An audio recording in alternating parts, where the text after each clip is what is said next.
হ্যাঁ রে, আমাকে দেখতে পাচ্ছ ঠিক মতো? না, এদিকে তাকাও। ফোনটা আরেকটু ঘোরা। এবার এইবার পাচ্ছি। কেমন আছিস বাবা? ভালো। কোম্পানির কাছে জার্মানি গিয়েছিলাম, আজই ফিরেছি। হ্যাঁ রে, তো নিউ জার্সিতে এখন ঠান্ডা কেমন রে? হ্যাঁ, বেশ ভালোই পড়েছে। ও বাবা, এখানে যা প্রচন্ড গরম, দিন দিন যে হারে গরম বাড়ছে না। জঘন্য অবস্থা এখন ওখানে। কোনো রকম সার্ভিস আছে? কলকাতা এখন ডেড সিটি। তুমি কেন এখনো ওখানে পড়ে আছে বলো তো মা? ও বাবা, ও তুই যাই বলিস, তোর বাবা চলে যাওয়ার পর থেকে না কলকাতার এই শহরতলি আরো যেন চেপে ধরেছে আমাকে। এখন তো ধর স্কুলও নেই, তো ব্যস্ততাও নেই, অখণ্ড অবসর। পাড়া প্রতিবেশীদের সুখ দুঃখের সঙ্গী হয়ে আমার সময় বেশ কেটে যায়।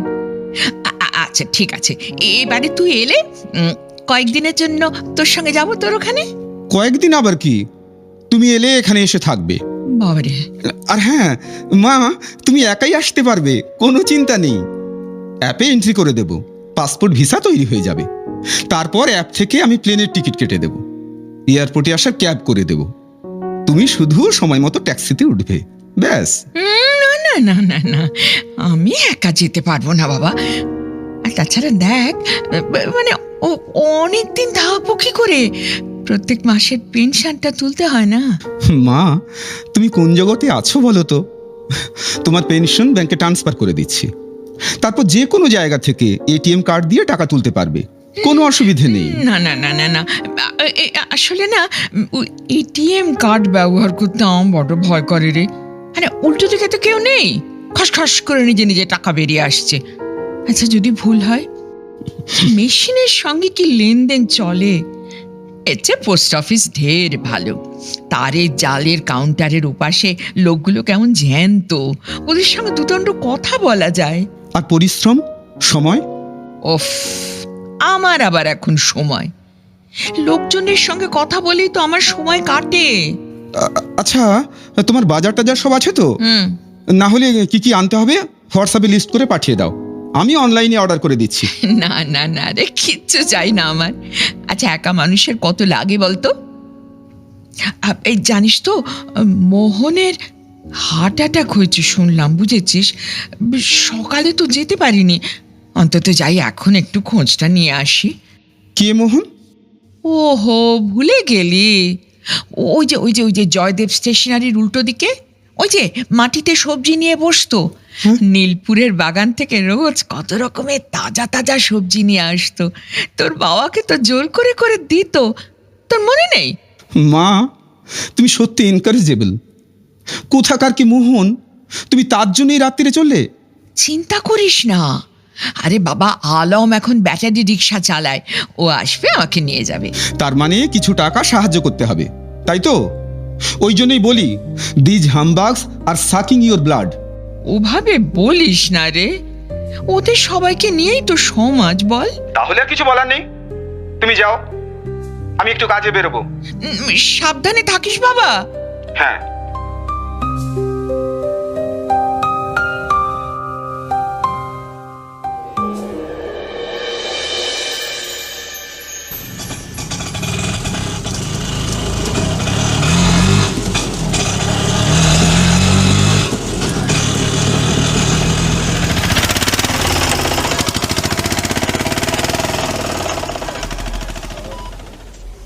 দিদিমণি, কে হলো বলো দিনি?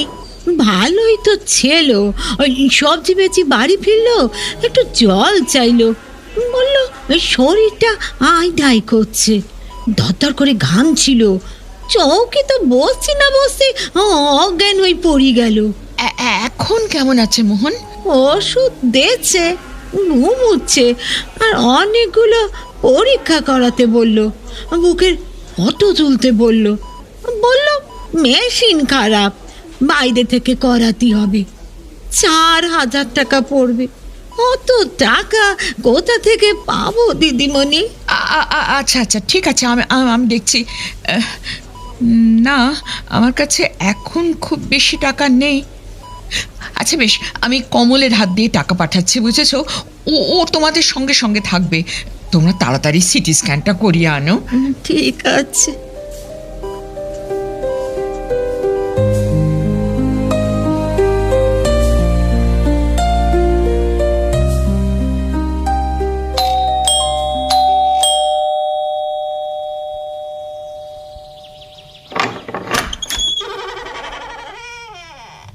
হ্যাঁ, কি দরকার বলুন।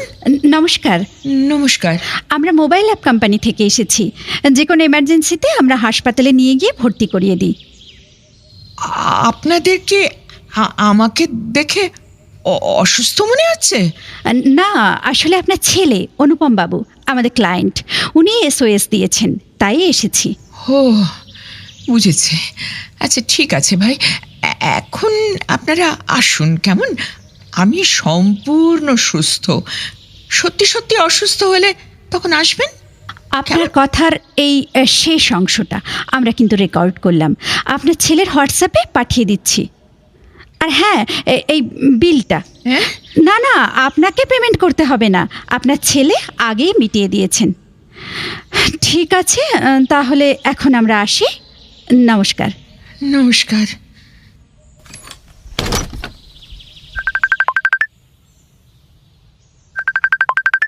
হ্যাঁ মা, হুম, তোমাকে অন্তত 15 বার ফোন করেছি, ফোনটা তো ধরবে। ঘরের সিসিটিভি তন্ন তন্ন করে খুঁজে কোথাও তোমাকে পেলাম না।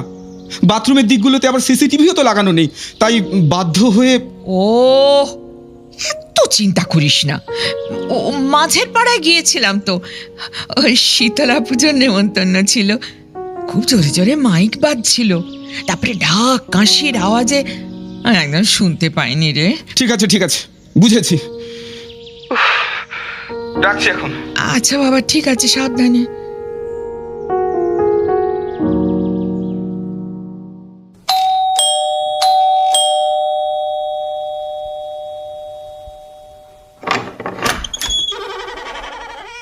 কি কমল, কি ব্যাপার? আসলে দিদিমণি, কিছু টাকা যদি। কমল, তুমি 2 মাস আগে 1000 টাকা ধার নিলে, কই এখনো তো দিলে না? মেয়ের টিউশনি টাকা দিতে পারছি না, বাজারের অবস্থা তো খুব খারাপ। এখন তো সবাই গামছা লুঙ্গিও অনলাইনে কিনছে, কি করে যে সংসার চালাবো। আচ্ছা আচ্ছা আচ্ছা, তুমি থামো এখন, আমি দেখছি। এই নাও, কিছুটা টাকা রাখো। শোনো, একটু সামলে নিয়ে ফেরত দেবে কিন্তু। হ্যাঁ হ্যাঁ দিদিমণি, দিদিমণি তোমার ওষুধ সব আছে তো? কই এখন তো আর আমাকে আনতে দাও না। সেও তো এখন অনলাইন, ছেলে ব্যবস্থা করে দিয়েছে। ওষুধ টষুধ সব ফুরোনোর আগেই অ্যাপ থেকে সময়ের আগেই পৌঁছে যায়। দিদিমণি, তোমার বাগানে শাকসবজিগুলো জল পেয়ে কেমন জেগে উঠেছে দেখছি। ওই তো কাজের ফাঁকে সামনেটায় ফুল আর ওই শাকসবজি লাগাই, সময়টাও কেটে যায়। আর নিজের লাগানো বীজ যখন গাছ হয়ে ওঠে তখন ভারী ভালো লাগে, খুব আনন্দ হয়। হ্যাঁ, তাহলে এখন আমি আসি দিদিমণি। হ্যাঁ, এসো কমল।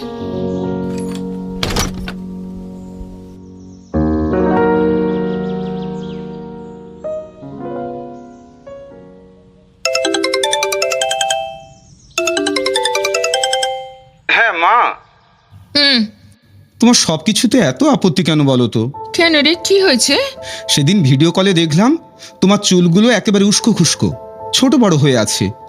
আমি একটা অ্যাপ থেকে পার্লারের এক মহিলাকে পাঠিয়েছিলাম তোমার চুলগুলো সাইজ করে কেটে দিয়ে আসার জন্য, আর তুমি তাকে ফিরিয়ে দিয়েছো। কি করবো বলতো, অচেনা লোকজনের কাছে সুবিধে নিতে আমার বড় অস্বস্তি হয় রে। সুবিধা বলছো কেন? ওরা তো এর জন্য টাকা নিচ্ছে, তুমি কিছু না করলেও নিচ্ছে। এইসব করবারই বা কোন দরকার? ওই যে অনিলের মেয়ে আছে না, ওই কলেজে পড়ে, ওকে বললে ও এসে কাঁচি দিয়ে ঠিক সাইজ করে কেটে দিয়ে যাবে। মা, সময় বদলে গেছে, একটা কল করলেই সবকিছু হাতের কাছে। কেন তুমি অকারণে হাটে বাজারে ঘুরবে? আচ্ছা তোকে আমি কি বলি বলতো বাবা, এই যে বাজারের আনাজওয়ালা, মাছওয়ালা, ফলওয়ালা, মুদি, নাপিত, এই পোস্টমাস্টার, এতে সবাইকে নিয়েই তো আমার বেঁচে থাকা। এদের বাদ দিয়ে থাকার কথা আমি তো ভাবতেই পারি না। কিন্তু ওরা তো সেই সুযোগটাই নেয়, তোমার মাথায় কাঁঠাল ভেঙে খায়। আর সেটা তো তুমি ভালোই বুঝতে পারো। সেবার তো তুমি নিজেই বললে যে কমল মেয়ে টিউশনির নাম করে টাকা নিয়ে মদ খায়। কি করব বলতো, নেশায় স্বভাব নষ্ট, তার উপর টানাটানির সংসার। তবে কমল ছেলেটা কিন্তু খারাপ নয়। জানি জানি, খুব জানি। আসলে তুমি আমার কথায় কান দেবে না, তাই তো? শোন বাবা, একটা কথা বলি, তুই যেমন আমার কৃতি সন্তান, তোর জন্য আমার গর্বের শেষ নেই, তেমনি ওই ওই ওই কমল, ও আমার এক অকৃতকার্য ছেলে, জীবনের সব কিছুতে হেরে বসে আছে। শুধু কমল নয়, ওই মোহন, জয়দেব, আলম, ওরা সবাই, এরা চারপাশের আপাত চকচকে দুনিয়ার বাইরে বাস করছে বাবা। অ্যাপ থেকে তোমায় যারা ওষুধ দিতে আসে, যারা প্রতিদিন আরও সব জিনিস পৌঁছে দিচ্ছে, যারা প্লাম্বিংয়ের কাজ করতে আসে, তারা ওই পৃথিবীর বাসিন্দা। তুমি তাদের পাত্তা দাও না, শুধু আমি পাঠাচ্ছি বলে। না না না, ওদের উপরে আমার কোনো রাগ বিদ্বেষ কিচ্ছু নেই বাবা, কিন্তু ওদের সঙ্গে তো সখ্য তৈরি হয় না।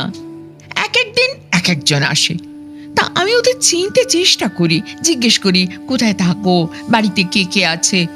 ওরা শুধু বলে দেরি হয়ে যাচ্ছে, সময় নেই। সে তো বলবেই, ওরা প্রফেশনাল, কাজ নিয়ে ওদের সম্পর্ক।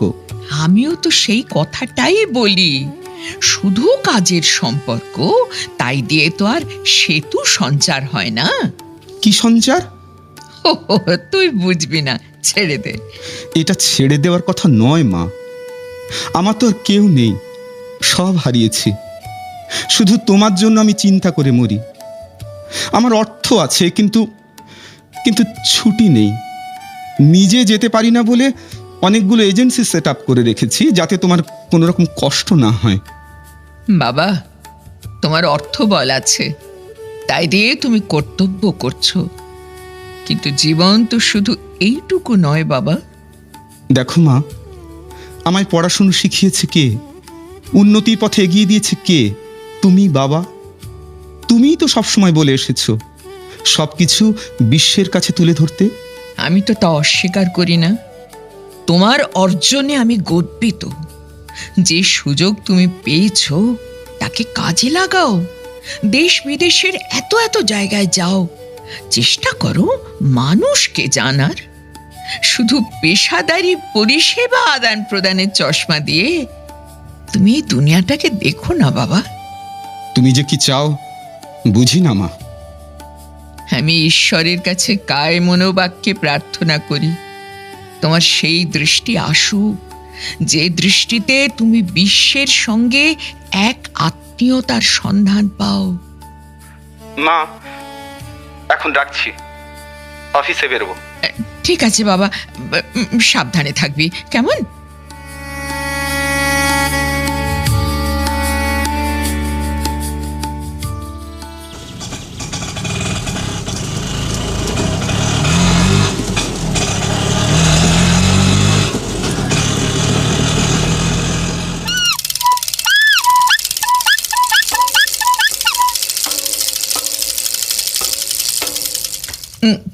কি গো বউ, মোহন এখন কেমন আছে? এসো এসো দিদিমণি, ওই দেখো শুয়ে আছে, ডান দিকটা নাড়তে পারে না, কথা জড়িয়ে যায়, হতভম্ব হয়ে পড়িছে। এই যে শুনছো দিদিমণি, এইছে। এ কি, এ তো পাশ ফিরতেই পারছে না। না, এ ফিজিওথেরাপি করাতেই হবে। ডাক্তার তো বলছিল, কিন্তু পয়সা তো নাই। আচ্ছা, তোমাদের দোকানটা এখন কে চালাচ্ছে? ছেলেটা সবজি নিয়ে বসে, স্কুলে যাওয়া বন্ধ হয়ে গেছে। দেখি, আমি আমি বরং একদিন ডাক্তারের সঙ্গে কথা বলবো। তুমি না এই ফলগুলো আর এই কিছু টাকা রাখো। আসলে না, আমার শরীরটাও খুব একটা ভালো নেই, তাই এর মধ্যে আর খোঁজ নিতে আসতে পারিনি। আপনি আমাদের জন্য আর কত করবেন দিদিমণি? আপনি না থাকলে। ঠিক আছে ঠিক আছে ঠিক আছে, শোনো না, আমি আমি আমি দেখছি, সব ঠিক হয়ে যাবে, চিন্তা করো না। আমি তাহলে এখন আসি। ঠিক আছে।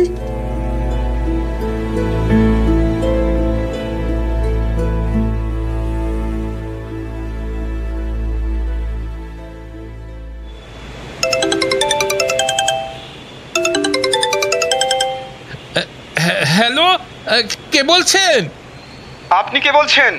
মা কোথায়? আমি কমল। দিদিমণির শরীর ভালো নেই, বাগানে ফুল গাছে জল দিতে দিতে মাথা ঘুরে পড়ে গেছে। সে কি? হ্যাঁ, থরথর করে কাঁপছিল। অনিলের মা ছুটে গিয়ে দেখে হুঁশ নেই। আমি আর সদানন্দ দাসেদের অটোটা তুলে সেবা সদনে নিয়ে এসেছি। ডাক্তারবাবু এখন দেখছেন। দিদিমণির ফোনটা তো এখন আমার কাছে। ও, সেই জন্য 3 ঘন্টার বেশি সময় ক্যামেরায় মাকে দেখা যায়নি। ভোরে উঠে জেরিয়াট্রিক সার্ভিস অ্যাপে এসএসএ অ্যালার্ট পাই। সেটা কি? সে তুমি বুঝবে না। শোনো, হ্যাঁ। একটু পরে হসপিটালে অ্যাম্বুলেন্স চলে যাবে। আচ্ছা। ওরা মাকে বড় নার্সিংহোমে ট্রান্সফার করবে। ফোনে নম্বর দেওয়া আছে, আর অ্যাম্বুলেন্সে কল পেলে লোকেশনটা জানিয়ে দেবে। আচ্ছা। আর হ্যাঁ, এখন ফোনটা তোমার কাছেই রাখো। ঠিক আছে।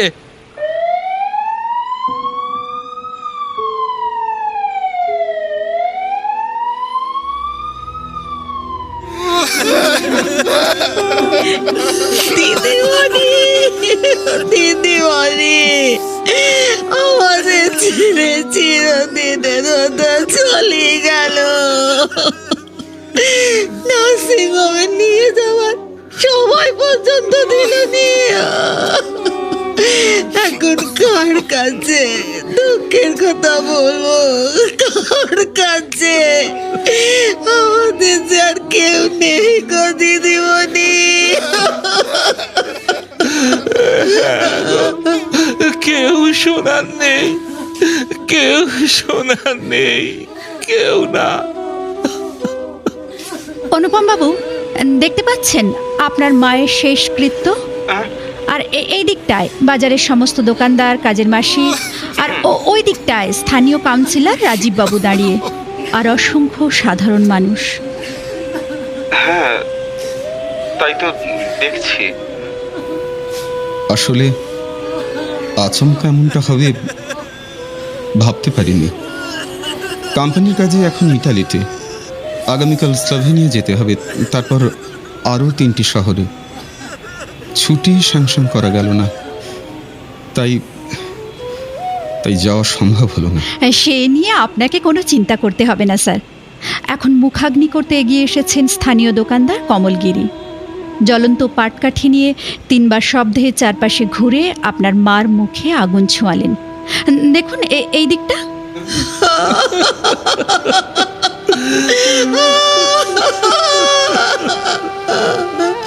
দিদিমণি, দিদিমণি চলে যাচ্ছে আমাদেরকে সবাইকে ছেড়ে।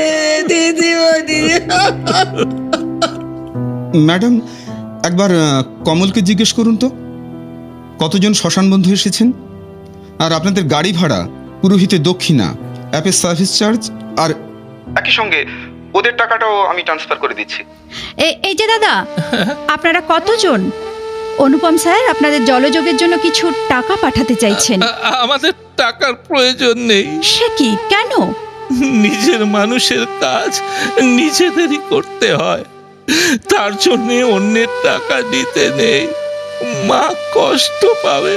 তাহলে আপনারা এখন কিছু খাবেন না? না, কেউ কিচ্ছু খাবো না। ঘন্টা বাজলে চিতায় জল ঢেলে অস্থি নিয়ে আমরা চান করতে চলে যাব। অস্থি তো আমাদের অনুপম বাবুর কাছে পাঠাতে হবে। সে আপনাদের দায়িত্ব আপনারা করবেন, আমাদের কর্তব্য আমরা করব।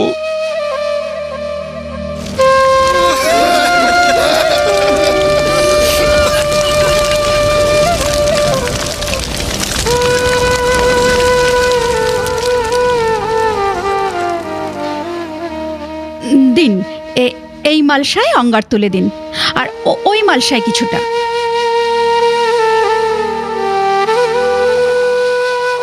তোমার উপর কত জুলুম করেছি, সময়ে অসময়ে টাকা পয়সা নিয়েছি, কখনো বিপদে পড়ে, কখনো ভুল বুঝিয়ে।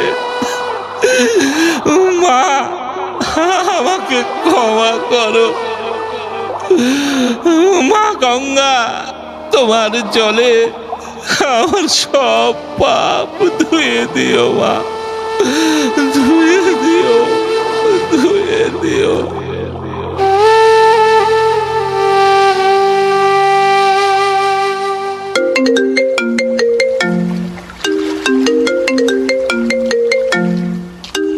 হ্যালো স্যার, হ্যাঁ অস্থি কলস ঠিক মতো পৌঁছেছে তো? হ্যাঁ হ্যাঁ, আমি লিবার্টি স্টেট পার্কে এসেছি।